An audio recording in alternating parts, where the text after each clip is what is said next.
From Kansas State University, this is Agriculture Today. Eric Atkinson with you. And coming up today, K-State's Stu Duncan on the expansion of cotton production in Kansas, as he'll cover some of the key topics at the upcoming Great Plains Cotton Conference later this month, co-sponsored by K-State and Oklahoma State University. Also with us today, K-State's Sarah Lancaster and Mithila Jugulam. They'll talk about their latest research on herbicide resistance in crop weeds. They've discovered what's called metabolic resistance in a population of Palmer amaranth. They're saying this is a major finding that could reshape thinking on herbicide resistance management. And standing by with his weekly commentary on life in rural Kansas, K-State's Gus Vanderhoeven. All that right here on Agriculture Today. A social distancing tip. Putting distance between yourself and others is critical to slowing the spread of coronavirus. So here are ways to stay in contact without the physical contact part. Call, send a text, set up a video conference, post on social media, dedicate a song on the radio. If you have symptoms of fever, dry cough, and shortness of breath, call your healthcare provider before going to their office. For more info, visit coronavirus.gov. Let's all do our part, because we're all #AloneTogether. Brought to you by the Ad Council. You're tuned in to Agriculture Today. Welcome once more. Cotton production in Kansas is in pretty good stead right now, we'd have to say. And there is a special conference for you cotton growers or prospective cotton producers coming up the latter part of this month, and we want to fill you in on that right here. Joining us once more, Research and Extension Crop Production Specialist Stu Duncan to tell us about the conference. But first, Stu, want to get your take on the state of cotton production here in Kansas. You've been engaged with this crop for a long while. Actually, acreage was up in the state roughly 16% last year, according to the USDA numbers. So the interest is certainly out there. Absolutely, Eric. This is a crop that has been around many years. In my career, 1996 was the first year I really saw much planted, and that was close to 1,200 acres, I believe, if I remember correctly. This whole industry has grown largely driven by ginners and the growers of the crop. We didn't have gins when we first started growing cotton in Kansas, functioning gins anyway. Now we have 4 top quality gins at Winfield, Anthony, Cullison, and Moscow. And our capacity is for more acreage than we are now planting. Cotton production, the addition of the genetic traits for resistance to dicamba and especially 2,4-D drift have been instrumental in the expansion of the acreage we've experienced in the last few years. Just from 2017 on, the acreage has just multiplied rapidly. Also, the price has been good. As you have talked with growers, Stu, where is cotton best fitting in those crop rotations? What systems does it best suit, do you think? Well, our acreage is close to 50-50 split between irrigated and dryland acres, Eric. And as you come eastward across the state from Colorado or westward from Missouri, we run normally from the Flint Hills out to the Colorado line. Mm-hmm. And it's, in a general rule, it's about Highway 50 south of that line. However, and we could talk about that a little bit, we have some shorter season environments that we have been testing, including Burlington, Colorado last year, but fit really well in south central Kansas in the wheat, sorghum, or wheat dryland, soybean, or in a corn rotation in with those. As we've, as the moisture, you track it across the state, and once we get to about 281 highway, you'll see a big uptick in irrigated acres as they go west. But those guys there, too, in that Pratt area, there have been years, last year was probably one of them, that they've turned on their irrigation rigs very few times, if at all. There was a year, I think it was 2013, when I know that some of the cooperators did not irrigate in central Kansas. That was one of the reasons that we started growing southwest Kansas, too, was because of the limited irrigation or the available water. The usable water was going down and still is. That aquifer, the Ogallala, is being depleted. But in western Kansas, a lot of times you'll see that usually with a corn rotation under irrigation. I really liked it in south central Kansas simply because soybeans, especially dryland, do not take the heat as well as cotton does. It has great possibilities for producers in certain environments, and it's really thriving quite well, as a matter of fact, as an alternative crop for Kansas. Tell us about this conference coming up, K-State Research and Extension. One of the co-sponsors, you've partners in Oklahoma State University and Cotton Incorporated coming together to put together what is a quite comprehensive program, virtually, Stu, over a couple of mornings' time. What are you highlighting in this conference? Eric, the conference this year, as you mentioned, it's virtual. We are pretty much attempting to delve a little deeper into some of the basics. And this is our second one of these Great Plains Cotton Conferences. Last year was quite successful. We had over 200, it was between 200 and 250 people. This is virtual this year, so that's going to be different. That's why we split it into 2 days with half-day programs. Some of the highlights that I consider, and I really want to thank the Kansas Cotton Association and Cotton Incorporated and the other universities for supporting it. Right off the bat, we're going to start out with planting considerations for short-season environments, and Kansas certainly qualifies as a short-season environment. But Jordan Bell down at Texas A&M, she's based out of Lubbock, and Seth Bird, Oklahoma State specialist, and the cotton growers in the southern region of Kansas know Dr. Bird. He's helped quite a bit down in that area. And just the planting considerations, variety, selection, heat units are so critical before you're planting. As you're planting, you've got to get that crop out of the ground. That's going to be one of the highlights, and we're going to have information from West Texas, Oklahoma, and Kansas in that presentation. I think one of my favorites is going to be Tyson Raper from the University of Tennessee, a young specialist, very, very in tune with what is going on, done a lot of good work at Tennessee, just talking about those growth and development stages. Nutrient inputs. What do you do with cotton? When we first started, I told people to fertilize cotton like you're fertilizing dryland wheat or dryland sorghum. That's about how it worked. It is a little more intense than that. And Dr. Katie Lewis from Texas A&M and Texas Tech, I think she kind of has a joint appointment.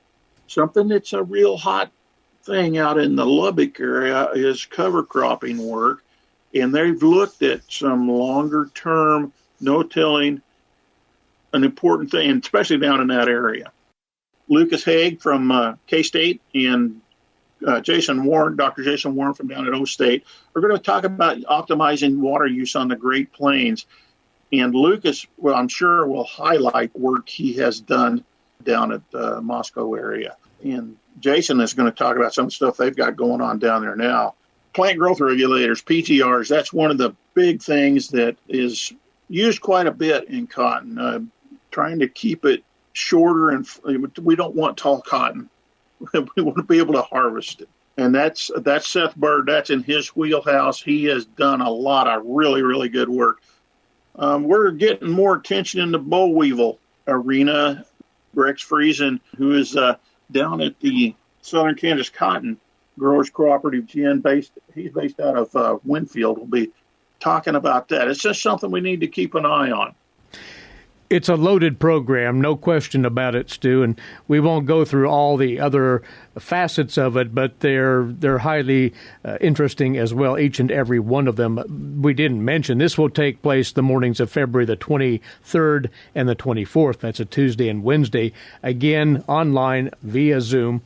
What does one do to register? And you are asking for pre-registrations. What's the procedure here? Somebody who intends to attend needs to RSVP by February 19th, or a week from this Friday. To do that, they can either email Penny Adams, and that's PADAMS @ksu.edu. When you send that to Penny, You need to provide your name, email address, and a pesticide applicator license number in the email. These will be sessions we will be giving CEUs, and there will be some credits available. Or you can phone Shelley Heinrich from the Cotton Board, our representative, and Shelley's phone number is 806-670-3250. Her email is sheinrich@cottonboard, all one word, .org. This is a free program, though. Need to stress that, Stu. Absolutely. Industry, Cotton Incorporated have teamed up, and we have sponsorship. You'll be sent a Zoom link when you RSVP, and that'll come the 22nd of February, the day before the conference starts. If you're interested in learning more, you need to be there. If you're going to grow cotton or somebody in your operation is going to grow it, maybe more than one or two of you. I found that when two of us are in the harness together, we get about 10 times as much done. It's an excellent program through and through. The second annual Great Plains Cotton Conference, K-State, Oklahoma State, and Cotton Incorporated are the lead sponsors of this program and the organizers. It'll take place virtually via Zoom on Tuesday and Wednesday, February the 23rd and 24th. These are morning programs and chock full of great information for you producers. Stu, the best of luck with this. It ought to be a good couple of days of exchanged information here, and we thank you for previewing it with us right here. Thank you, Eric. It's a pleasure. Stu Duncan with us, crop production specialist with K-State Research and Extension. Incidentally, full details on this as well can be found in the most recent e-update newsletter out of K-State's Department of Agronomy, posted this past Thursday, the 4th of February, and you can find that at agronomy.ksu.edu. We'll be back with more. You're listening to Agriculture Today. For information on threatening weather, you should depend on the National Weather Service and their broadcast on NOAA Weather Radio. NOAA Weather Radio is an all-hazards radio network that provides up-to-the-minute weather information, including life-saving warnings anytime, day or night. NOAA Weather Radio also broadcasts information on man-made disasters, such as chemical spills, amber alerts, or other national emergencies. For the National Weather Service, I'm Bill Curtis. You're listening to Agriculture Today, as we pick up a topic that's on the minds of crop producers in Kansas seemingly constantly anymore, and that is the buildup of herbicide resistance in our weed populations. Our guests now have discovered something about that resistance factor. Hopefully it'll lend to new thinking on dealing with the problem. Joining us now is Sarah Lancaster, Weed Management Specialist, K-State Research and Extension, and Mithila Jugulam, who is a weed physiologist here at the university. Sarah, we have assumed a lot about resistance over the years and how it is built up in our weed populations. What's been the prevalent line of understanding there, up to this point anyway? So, Eric, when we first started to think seriously about herbicide resistance, we thought about what we now call target site resistance. And so we were looking at herbicides. A lot of the ALS-inhibiting herbicides commonly develop this type of resistance. And that's where we have a small change in the genes of the plant that cause a change in a particular enzyme in the plant. And then that change in that enzyme that is targeted by the herbicide is no longer able to interact with that target site. So we call this target site resistance because that enzyme in the plant that the herbicide is kind of going after is changed. So that is a very specific type of resistance. In my plant physiology classes, we talk about that as like a lock and key kind of model. There's a specific product that will fit in that enzyme. So, it was not as common with this target site resistance to see, for example, a plant that developed resistance to an ALS inhibiting herbicide, say like Glean, and then also a herbicide from a different site of action, say like atrazine, okay, because there's two different targets for those two different types of herbicides.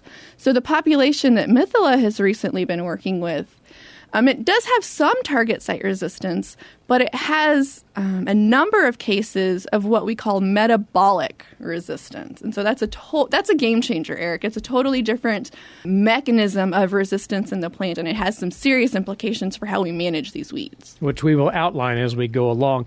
Mithila, you've been working with a common weed that our growers out there are all too well familiar with, Palmer amaranth, and what you're describing as six-way resistance, correct? Yes, that's correct, Eric.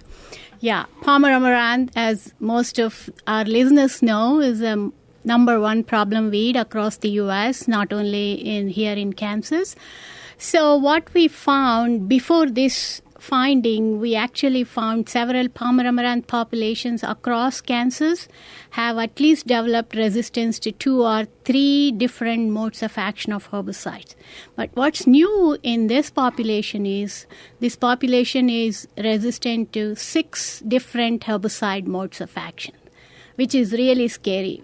In fact, it's developed resistance to most commonly used herbicide in our agriculture here in Kansas. For example, atrazine is widely used in corn, and this population is resistant to atrazine. And glyphosate, as our listeners know, resistance in Palmer amaranth is very widespread, and this resistance has been seen in here. And like Sarah said, this population is also resistant to ALS inhibiting herbicides such as glean. Additionally, we also found the resistance to more new compounds like HPPD inhibitors like Callisto or Ladis. So that is another option growers had to control Palmer amaranth, but now this population has evolved resistance to that group of herbicides, as well as PPO inhibiting herbicides, which are very widely used in our soybean cultivation. So again, soybean farmers should be looking for cases of Palmer amaranth resistant to PPO herbicides. So I listed all those herbicides which are very important for our agriculture. For researchers like me or Sarah, it's a very good populations to work with, what's going on in this population. But for farmers, it's not any good news at all. This almost sounds as if it's a bulletproof Palmer amaranth. Now, the population, we need to stress, where did you derive this Palmer amaranth? Yeah, that's a very good question. Actually, in 2017, Dr. Dallas Peterson, like our listeners know him very well, he took me and another weed physiologist from University of Illinois at Urbana-Champaign, Dr. Dean Reichels, when he was visiting K-State to give a guest lecture. We both went with Dallas Peterson to one of our K-State maintained research trial fields. We went there and he showed us this field where Palmer amaranth plants surviving a number of herbicides that Dallas used on that field. So after looking at those plants looked to us as if nothing has been sprayed. They were very healthy and growing very fine. So after that, my students, Chandrima Sham and Ednaldo Borgotto, went to the field and collected those plants that survived these applications. And we did more systematic research in the greenhouse condition with this population. So basically, this population was found in our experimental field, where, in fact, a continuous sorghum under no-till system was maintained.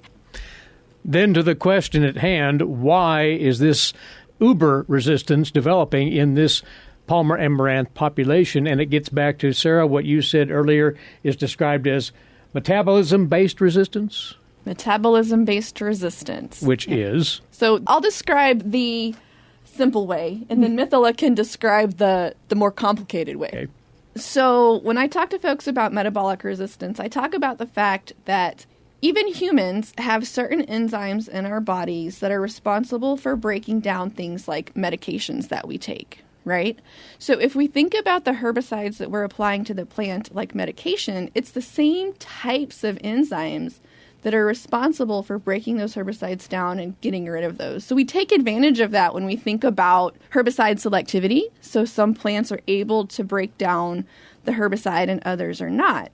Well, in this case, it's a weed now that has developed these particular enzymes that are able to cause that herbicide to break down before it gets to the target site in the plant. And so then you don't have weed control when that happens. So how does this process evolve? Yeah, it's a very good question. Thanks, Sarah, for that explanation. That's exactly what is going on in this population. So farmers historically, before glyphosate or Roundup Ready crops came into the market, historically used in corn, for example, atrazine, widely used. Why atrazine is used in corn? Because corn is naturally tolerant to this herbicide, because corn can degrade the atrazine very quickly. So you take a corn plant here in US or in Canada or in somewhere in Europe or South America, any corn plant should be able to degrade atrazine, so it's been registered for use in corn across the world, right? So it's a natural tolerance corn has got towards atrazine, because there are enzymes, like Sarah said, they can degrade certain herbicidal compounds. So in addition to atrazine degrading enzymes, corn also has enzymes that can degrade ALS inhibiting herbicide. That's why they can be safely used on corn plant, for example. So what has happened in this palmer amaranth population is, like I said, if palmer amaranth is sensitive, atrazine works great. Even very low dose of atrazine can kill palmer amaranth. Likewise, ALS inhibitors work very well on palmer amaranth if the population is sensitive. So bottom line is, what we have seen in crop plants which are domesticated for several years, what they are able to do for their survival, like degrading herbicides, this weed population, this palmer amaranth, has shown the ability to adapt itself for this herbicide pressure. So interestingly, what we found was not only for atrazine or ALS inhibiting herbicides that these enzymes are degrading in this palmer amaranth population, but for other herbicides, like I mentioned, HPPD inhibiting herbicides as well as PPO inhibiting herbicides, these enzymes seem to degrade these herbicides as well in palmer amaranth. What we have seen unique about this population is, except for glyphosate resistant, for all other 5 herbicides, it is metabolic resistant. Like Sarah said, these enzymes are able to degrade all 5 other herbicides except glyphosate very rapidly, so the plant can survive, which is very scary, because if a plant has such a high activity of these enzymes that we mentioned that can degrade herbicides, this plant can also be predisposed to degrade other herbicides which are not even in the market now. So example, some company may release a new herbicide compound in 2-3 years down the line, but if you have such population out there, those compounds may not work on these weeds anymore. One interesting thing is, these enzymes are also known to work against insecticides also, other pesticides also. Wow. Well, we do need to talk more with K-State's Mithila Jugulam and Sarah Lancaster about this herbicide resistance discovery. We'll do so after the break. This is Agriculture Today. A social distancing tip. Putting distance between yourself and others is critical to slowing the spread of coronavirus. So here are ways to stay in contact without the physical contact part. Call, send a text, set up a video conference, post on social media, dedicate a song on the radio. If you have symptoms of fever, dry cough, and shortness of breath, call your healthcare provider before going to their office. For more info, visit coronavirus.gov. Let's all do our part, because we're all #AloneTogether. Brought to you by the Ad Council. Coming to you from the campus of Kansas State University, this is Agriculture Today. Eric Atkinson here, and continuing our visit with 2 K-State weed scientists who have come up with a significant finding pertaining to the perpetual issue of herbicide resistance in our crop weed populations.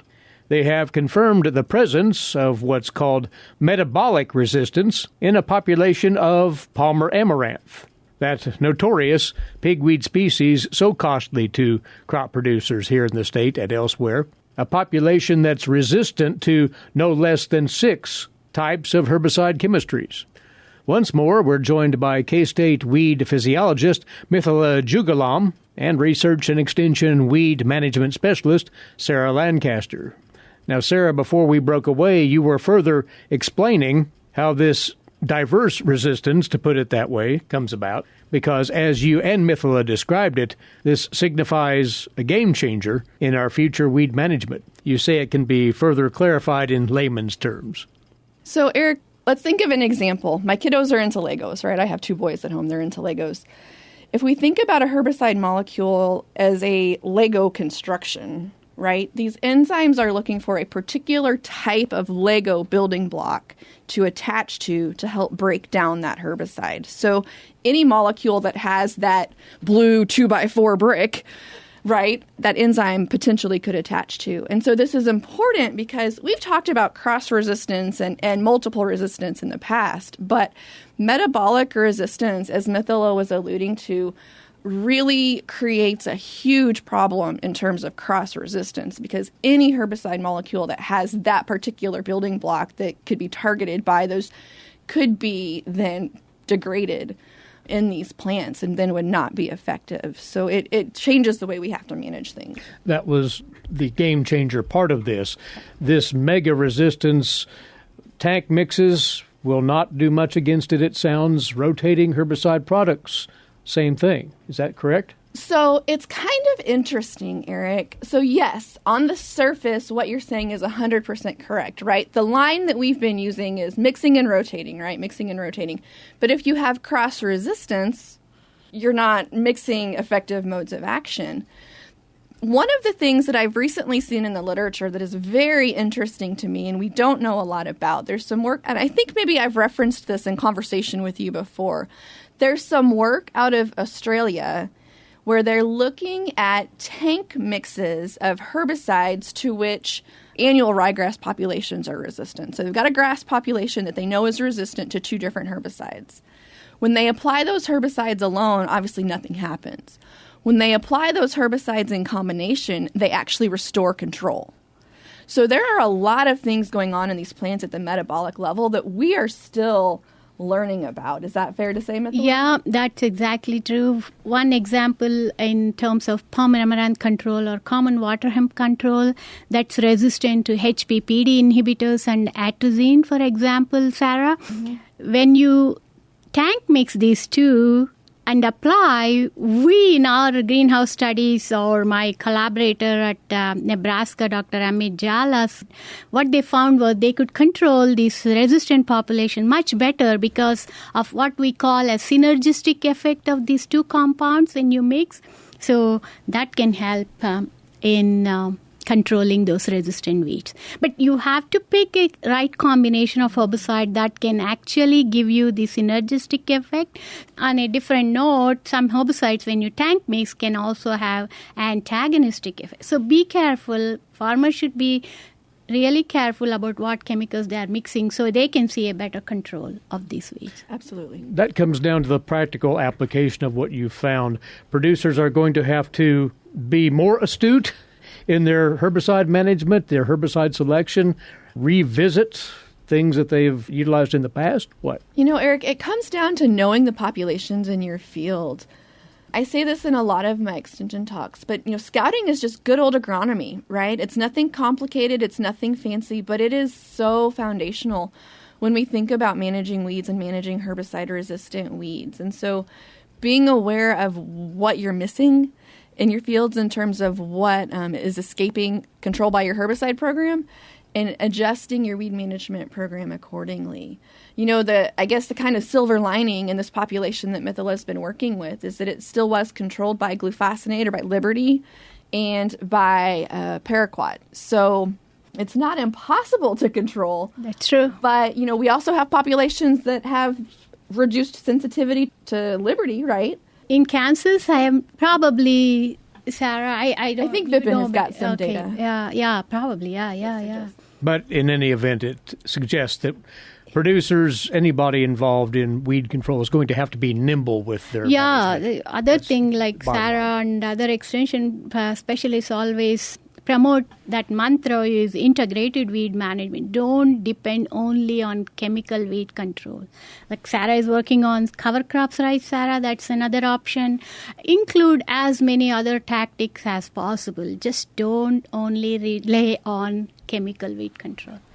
And before we wrap up, one thing to be sure to make clear to folks out there, the population of ultra-resistant Palmer amaranth you've been working with, Mithila, it's not going to be allowed to escape into the countryside. See, one really great thing that Dallas Peterson did before he retired, he made sure that the Palmer amaranth in that plot is terminated.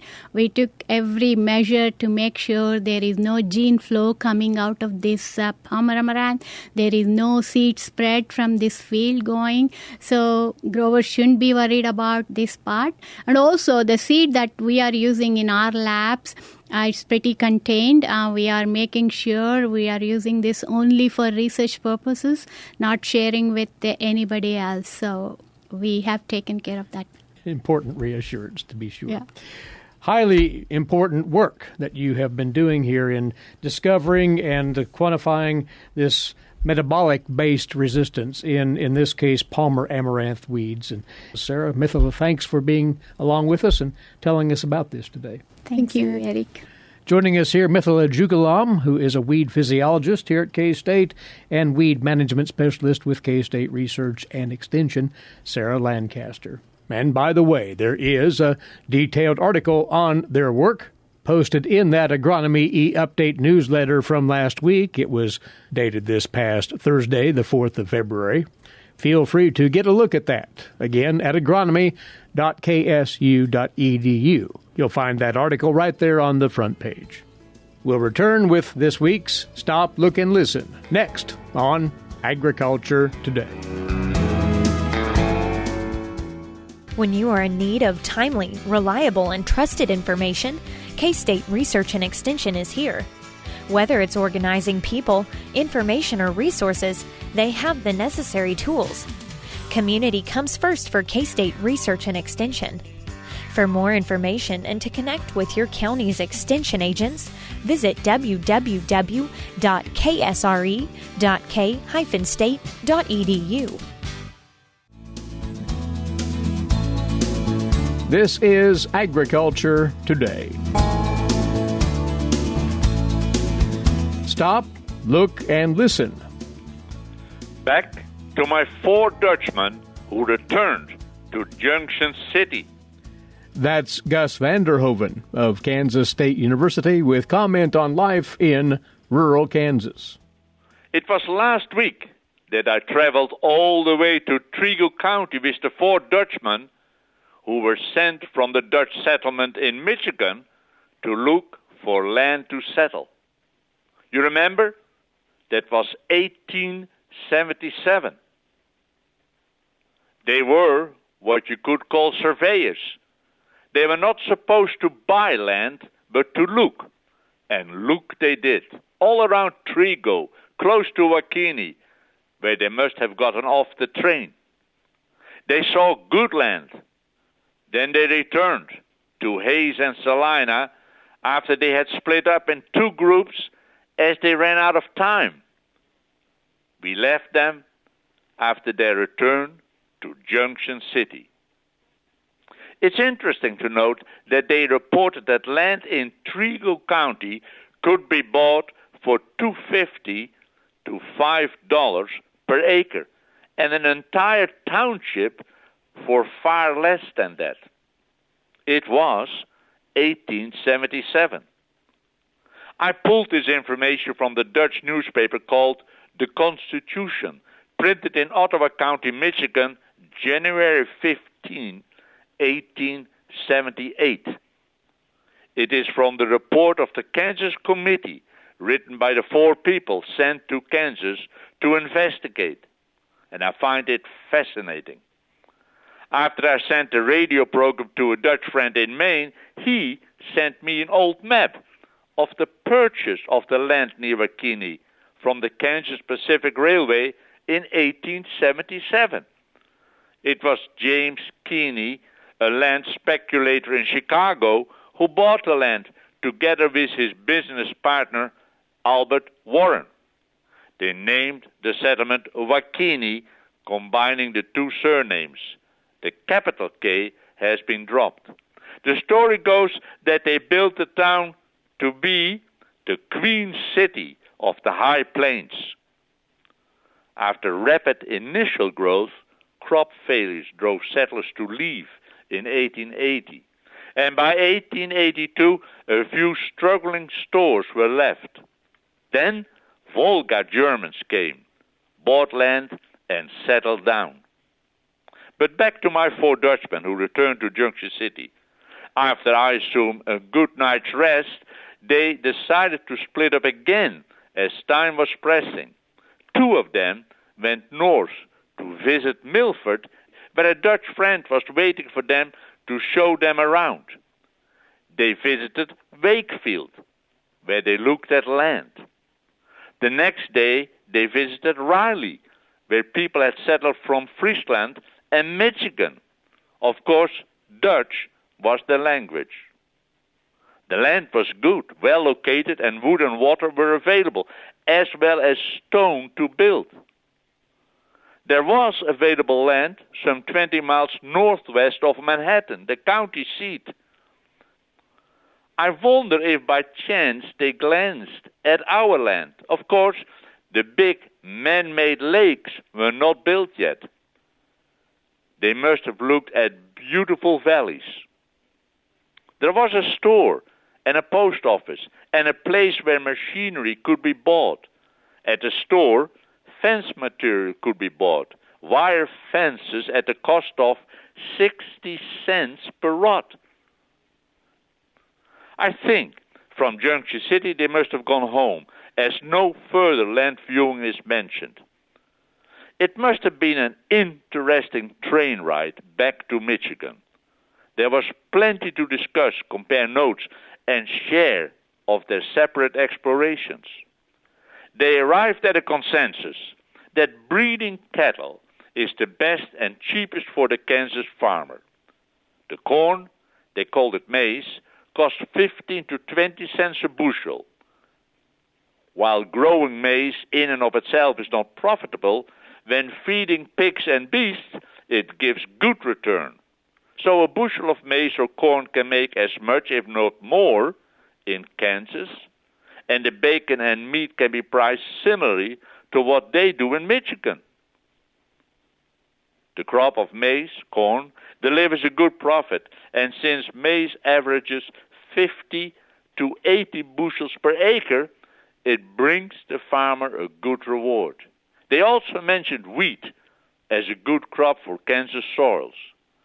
They talked about the climate and the good soils suited for agriculture. Also, if someone has no means of existence and desires to own a piece of land, he can, with the blessing of the Lord, put bread on the table in Kansas.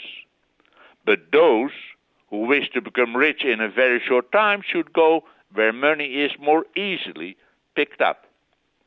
They added 2 other needs which they thought were necessary for successful settlement: the organization of a church and schools. Those are needed in society for a good life and true connections with one another. As I read this, I see the Cathedral of the Plains and other churches standing in the wide open Kansas landscape, often with no large settlements immediately surrounding it. Maybe the school building. And as I think school, I see the foundation on our farm of the McIntyre School. How much easier it must have been to teach in 1878. How much more important is it today to teach and know where we have come from, to understand and see the connections. As the Dutch paper stated, immigration to Kansas was strong, and it continues this way. A colony can be organized in a relatively short period of time. In the past 60 days, 1877, 200,000 acres have been sold. Isn't history fascinating? Kansas history? Gus van der Hoeven of Kansas State University with his weekly commentary on life in rural Kansas. Our time's away for today. Thanks, as always, for tuning in. Eric Atkinson for Agriculture Today over the K-State Radio Network.